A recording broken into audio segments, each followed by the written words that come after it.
So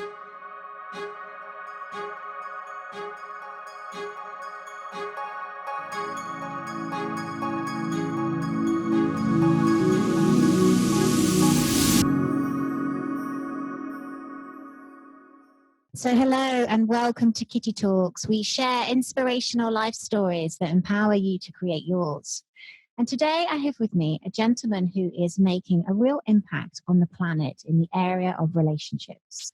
Today our guest is Stef Sifandos. Hopefully I said that correctly. Who's joining us all the way from, is it Boulder you're in, Stef? I am in the US, central US. I'm in Austin, Texas. Wow. At the moment. Fantastic. Oh, well, thank you so much for joining us. I would love for you to explain to my audience a little bit more about who you are and what you're currently doing in the world. Yes. So firstly, thank you for having me on. Really appreciate it. And so what am I doing in the world? Oh, wow. Well, I'm definitely creating and thinking and feeling about the world at large and about how we operate as a humanity and what sentience means and what consciousness means for us.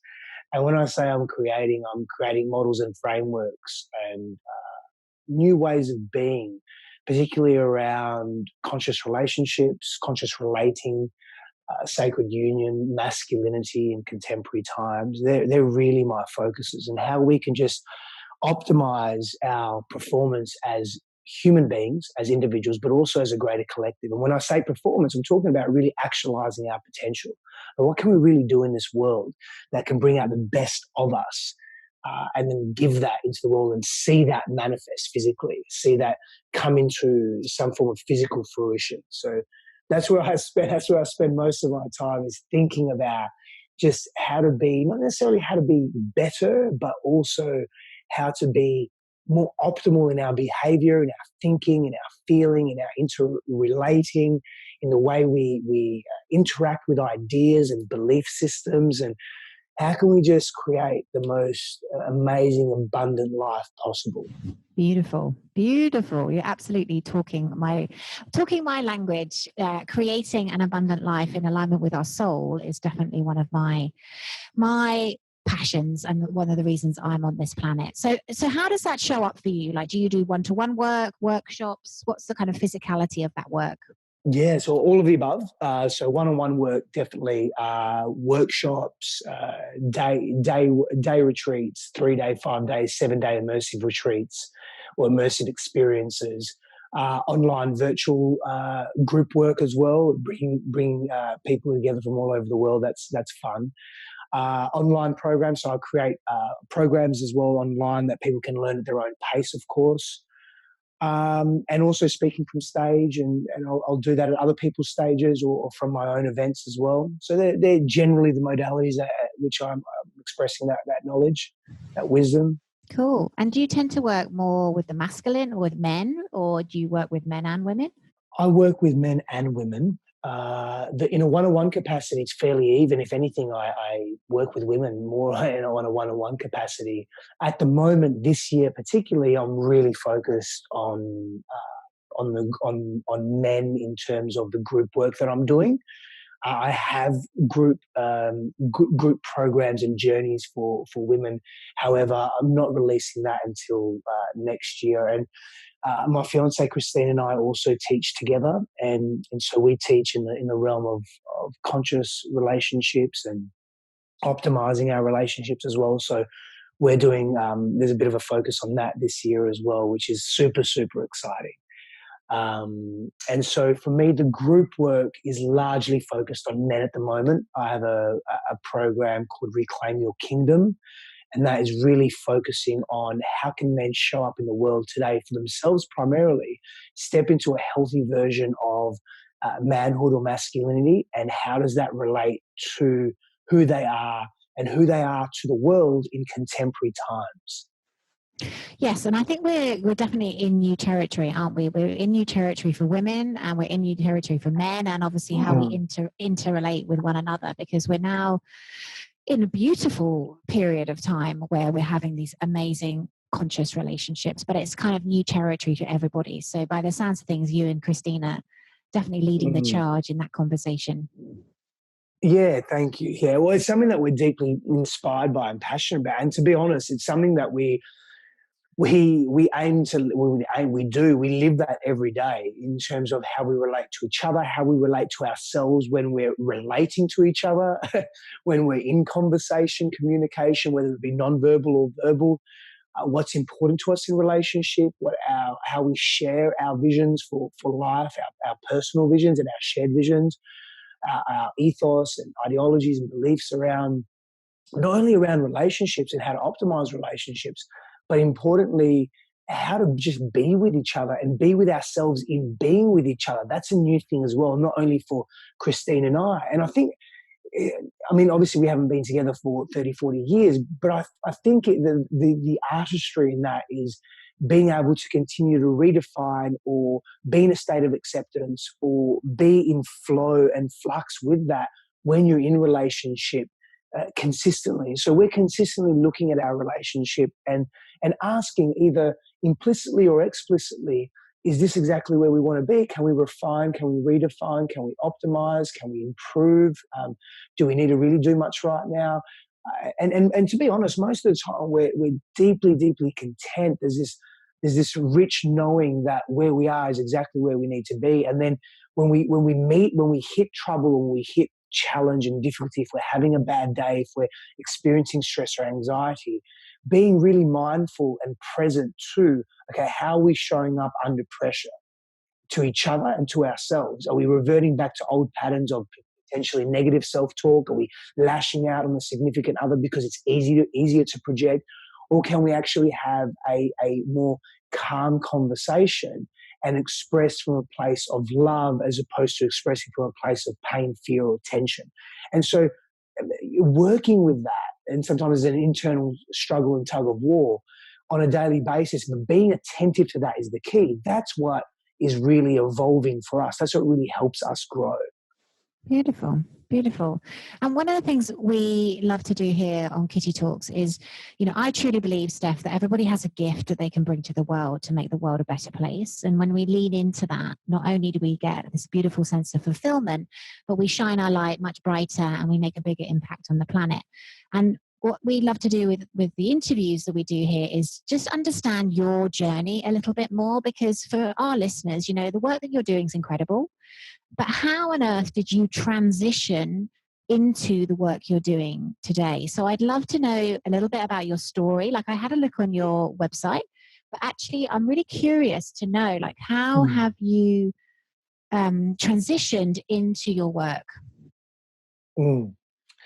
Yeah, thank you for asking. And so I haven't been I consider myself to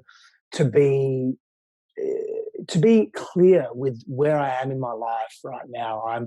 I'm deeply discerning with the way I interact with myself, with the decisions I make around business, around my relationships, around how I serve, around my place in the world, around the people that I choose to have in my life, so my intimate peer groups.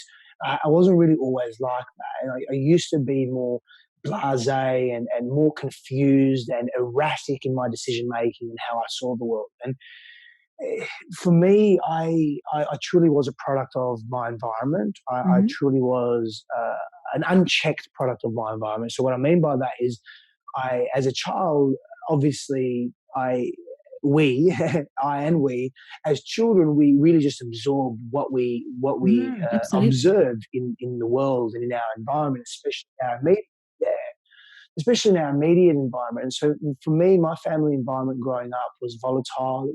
I grew up in a physically abusive, emotionally abusive household.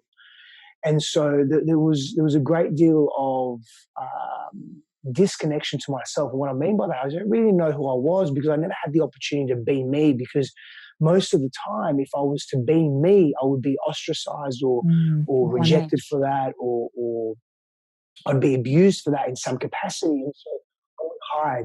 Yeah, I would hide myself. And that story's not new. I'm not the only one that's experienced that in any capacity. Many of us do as children.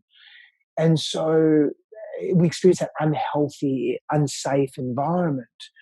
And so for me, I took that into my adult relationships, unknowingly, of course, implicitly and unconsciously, not really, as I grew older, not really asking myself, why am I so frustrated? Why am I so agitated? Why am I so tense? Why am I either super passive and hiding from the world and really scared? Or as I transitioned greater into my teens, I had enough of that. I had enough of that suppression, and I lashed out into the world. And I became hyper aggressive and really just angry at the world and angry at people and angry at myself. And I was impatient and frustrated, and I'd be drinking on the weekends and binge drinking. And that was very popular in Australian culture, and in and it was England. the norm. And so you could mask these behaviours with, oh, that's just normal. That's just what we do. Yeah, absolutely. Yeah, well, that's where we get it from in Australia. We get it from England. Oh, thanks. We follow a great lineage of British culture. Well, it's not a bad or good thing. It's how we blow off steam, really, isn't it? and we all have an opportunity to shift that. Yeah, it's how the culture blows off steam. steam. We avoid. That's how we blow off steam. Yeah, and so I did that, and I'd be out, pubs and bars and fighting most weekends, and just doing the normal quote unquote thing that young men do. Now, I mean, on a side note, and this could be a contentious conversation, I don't necessarily disagree with two men going at it and having a fight. It's the intention behind it and the why. And so, and there's reasons why I say that. And so, biologically speaking, and I want to justify what I'm saying, or at least explain what I'm saying rather than justify. But biologically speaking, we have evolved. Men have evolved in groups. Of course, we all have as human beings, but men particularly have evolved in hunter-gatherer groups. And so that group, that in-group that men were in, they would challenge each other. They would call each other forward. They would need to be masters of a particular craft. They would have to carry a particular prowess and strength and physical prowess, essentially. And sometimes that would call for challenging themselves, physically challenging themselves. And so from that perspective, they would rise and they would actually be more adept in their environment. Now, that's a longer conversation.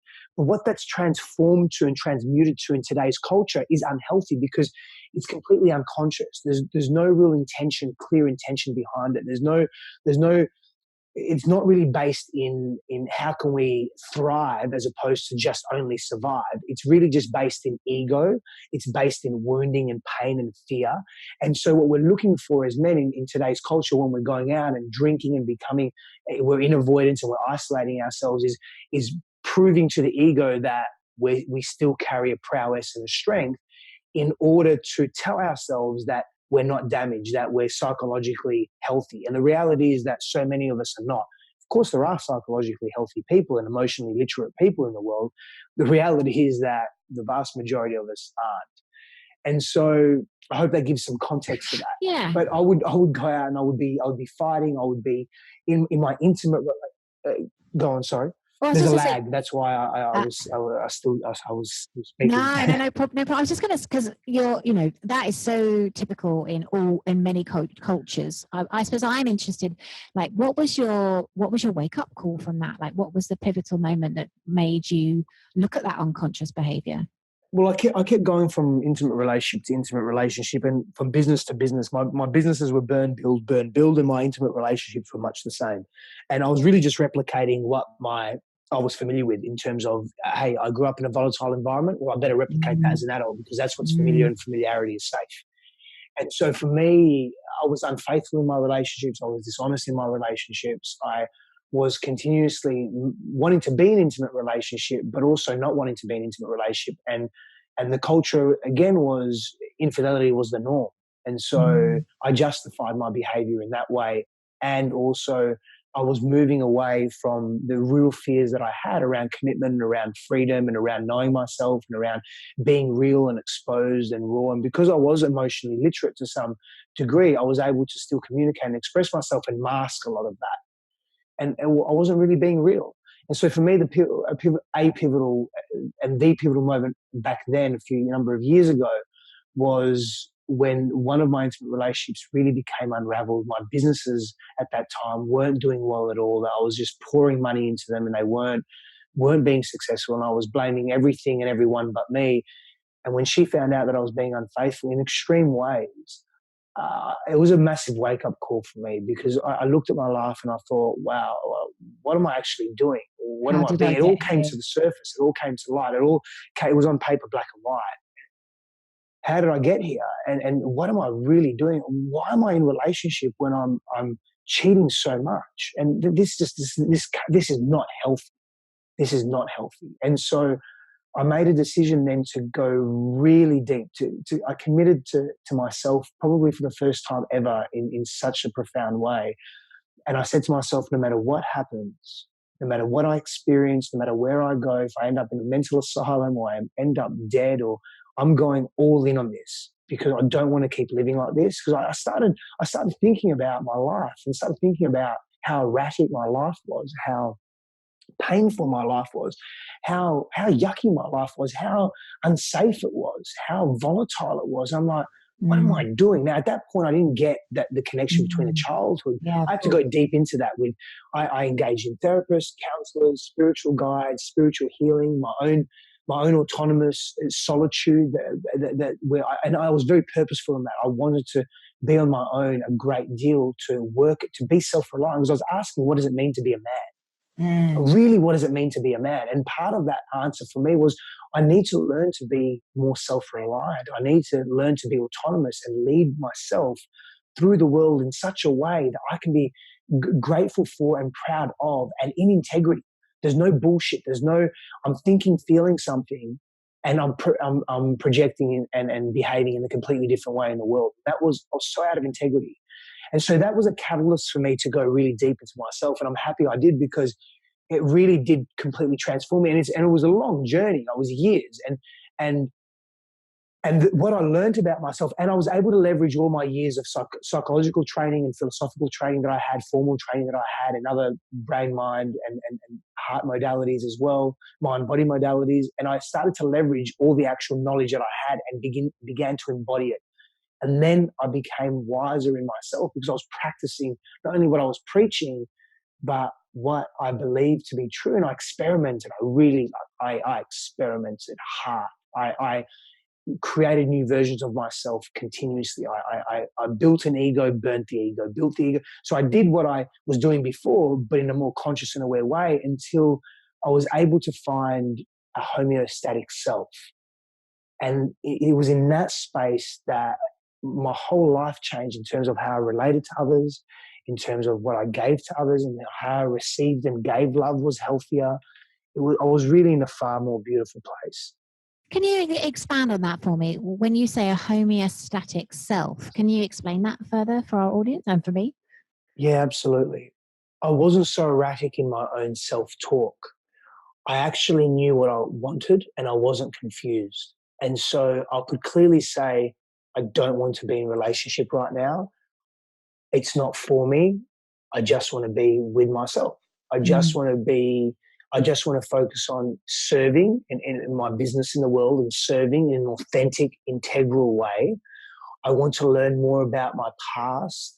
I want to learn more about my fears and my pains. I want to understand myself at greater depth. And I don't want to be in a relationship where I'm not fully committed. And I don't want to be involved in businesses that don't align with my highest values, irrespective of how much money they make.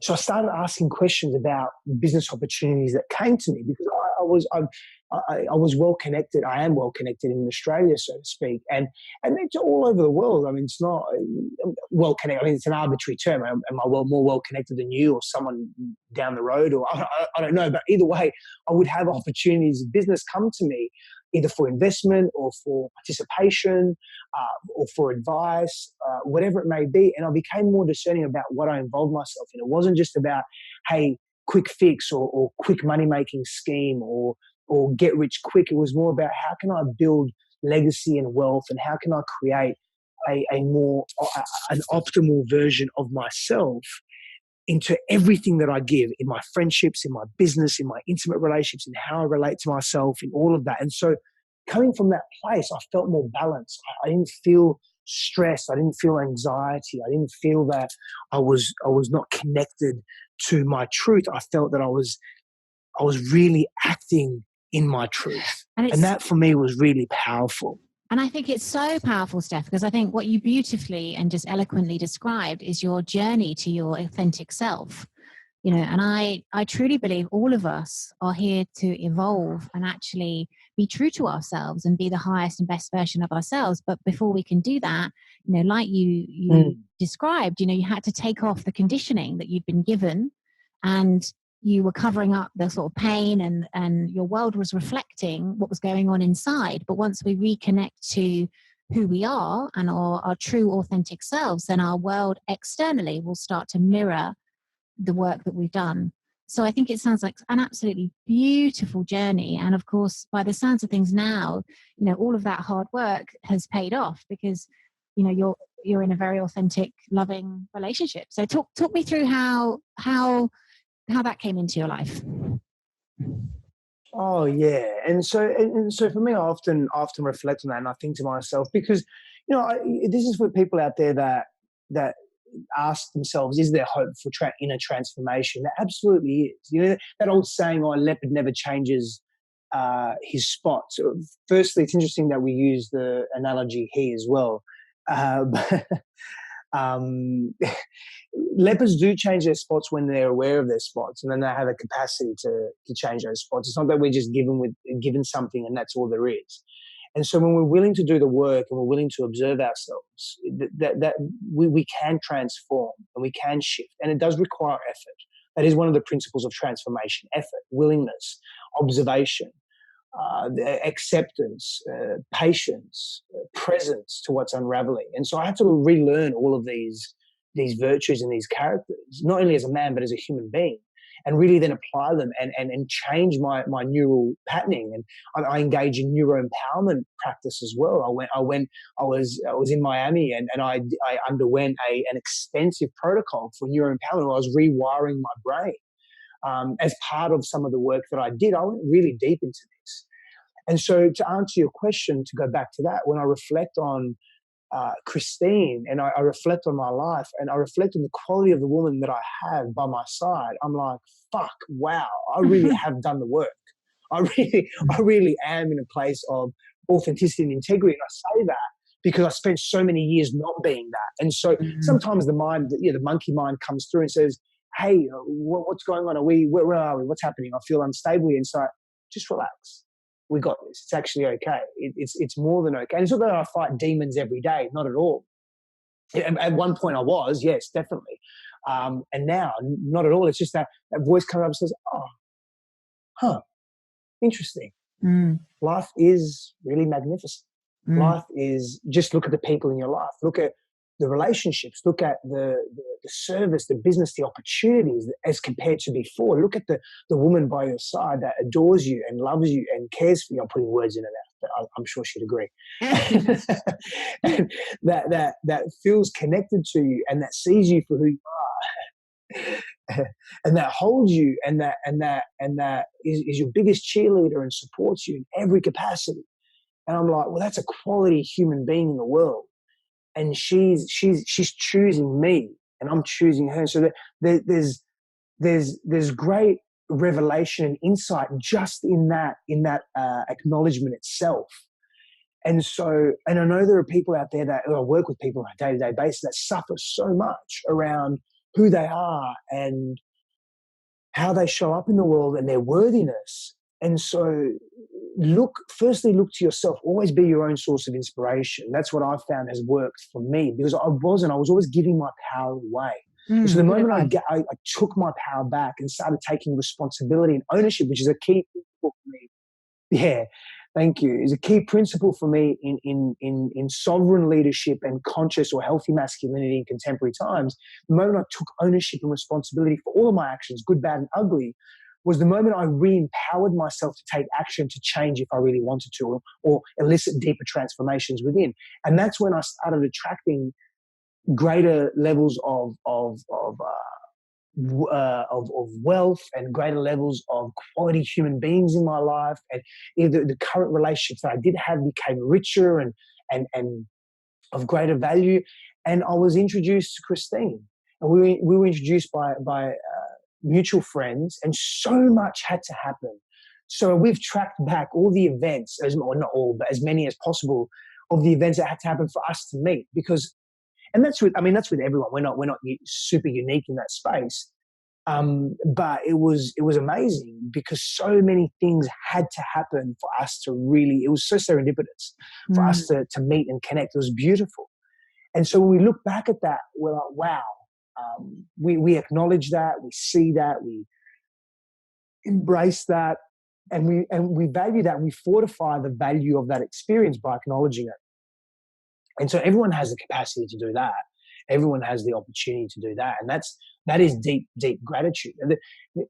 Honestly, there's, you can ask Christine this, there's not a day that goes by, maybe at least a few times a week, where I'll look at her and I'll have tears of deep gratitude for who she is in my life, but more so what she is symbolically in my life. And the tears of gratitude are, yes, for her, and more for me, for who I am and how I show up, and the level of worthiness that I now feel that I never felt before, because of my upbringing and allowing my upbringing to dictate my present, allowing my past to dictate my present.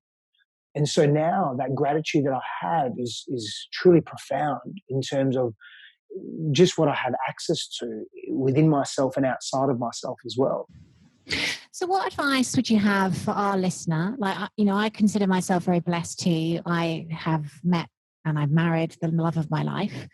And, I was single for 8 years on the journey, doing the work, transforming myself. And he is the byproduct of that, because he is a mirror image. And I feel blessed to have done that work because he's now shown up in my life. But what would your advice be to our listener who hasn't found the one yet?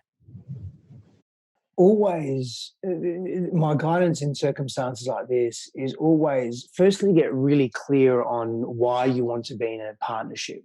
For me, and Christine did the same thing, for her it was 9 years of being essentially single. Literally a few months before she met me, she said, she had a conversation with God, and she said, I surrender this. I surrender what expectation I have or idea I have of what the perfect quote unquote man looks like. I just give it to you, and I'm open. I'm fully open. And I was the same in a different way. I was 18 months single at that time, and I just thought to myself, I'm really happy with where I am. And that's the conclusion we both came to in different ways. I was deeply content with where I was. I realized what I wanted. I knew what I wanted, and I wanted to be in sacred union, and I wanted to share that. And I wasn't willing to compromise. And what I mean by that, it wasn't having this extensive checklist, although I did have one, but that's another story. It was more about I'm so deeply content with the space that I'm in now, that whatever relationship I move into, I'm moving into that relationship as a considering myself a whole person. And I'm very happy to wait for the person that can mirror me and align with me, and that we can meet each other where we're at in an equitable way. And so I know what I'm saying. What I'm saying is, get clear within you of why you want a relationship is the first step. The second is really surrendering to literally letting go of any expectation or this obsessive need of attachment to a relationship. Now, that's easier said than done. And it's the same thing of saying, oh, just forgive him or forgive her. Because before you can even forgive, you need to feel. And so what feeling does is it brings up stuff that needs to be equilibrated within yourself, that needs to be neutralized so the emotional charge can leave you, so that you're not operating under tension or under a false ideology. And so what surrendering essentially is, as a second step, is doing the deep inner work on yourself that gets you to a place of, I'm living in the present, I'm not dictated by my past. And that involves exploration of your own psyche, of your own emotional being, of your spirituality, of your ideals, of your beliefs, of your models of reality, of your relationships, of your past, of your present, and of your future. And so those two steps of being clear on who you are and what you really want, and surrendering and knowing, and again, part of the surrendering is obviously knowing yourself, doing the deep inner work, not being attached, allowing yourself to feel, those two steps of clarity and surrender is so powerful, and it's a journey. It doesn't happen necessarily overnight. It may feel like that. Peter Diamandis is an amazing. He's a social / tech entrepreneur, and he says, I became an overnight success in 10 years. Now, I don't mean to say that so that the listeners are thinking, oh, wow, like if I really do want to be in a relationship, does that mean I'm never going to be in a relationship, or I'm not going to be in a relationship for 10 years? Not at all. It just means that be patient. Because if you're not patient, what happens is you'll rush something and you won't really obtain the full value of what that experience can give you, what lesson it can give you, what teaching and wisdom it can give you, that you can then carry on into your life, embed it in your neurology and behavior. It becomes your habit, it becomes your outcome, and that's how people then see you and interact with you. If you rush that, if you don't rush it, you can really learn and grow, and that's beautiful. Yeah, absolutely. Yeah, and actually your experience really mirrors my own experience. Like, I was single for 8 years, but I did set the intention of who the person that I wanted to meet. But then I very much put my attention on becoming the best version of myself. And then it was when I got to the point of I was just totally happy with my life, who I was being, what I was doing. And, talk about the tension aspect. There was no tension within me. I was kind of like, if this is my life and I'm going to be single, I'm loving it. And I think the combination of those aspects, the intention, the attention, and then when you get to the no tension, and like you said, you truly surrender, that's when my husband showed up pretty much quite quickly after I'd got to that point. So yeah, it's fascinating. But Steph, thank you so much. I've really, it's been really fascinating and really interesting. And thank you for your honesty, because I know a lot of men are going through this transformation at this time. So thank you for your openness, your authenticity, and your honesty about who you've been and who you are now, because I know that will help our audience and our listeners. I think it's a beautiful journey of becoming true to yourself, and now where you've got is you're helping other people with that. And I think that's the purpose of life, really, is, we go on these journeys, we have this transformation happen in our own lives, but all of that is to then enable and serve other people and help them through that process. So you're a lovely, wonderful example of that. So I really thank you for coming on Kitty Talks and sharing your story. Thank you. I appreciate being here. So how can people find you? Sure. The best way to find me is on social media, Stefanos Sifandos, Instagram or Facebook. You can contact me through there. You can jump on my website. Any one of those means is easy. My website is stefsifandos.com or stefanossifandos.com, either or. And we will have all of Steph's details in the show notes. And we will see you again next week with another amazing guest. This podcast was sponsored by my Do Your Dharma course. Create a life so good that you pinch yourself. This 8-week online course demystifies Dharma and shows you how to tune in to why you're really here. Go to www.kittytalks.com/do your Dharma.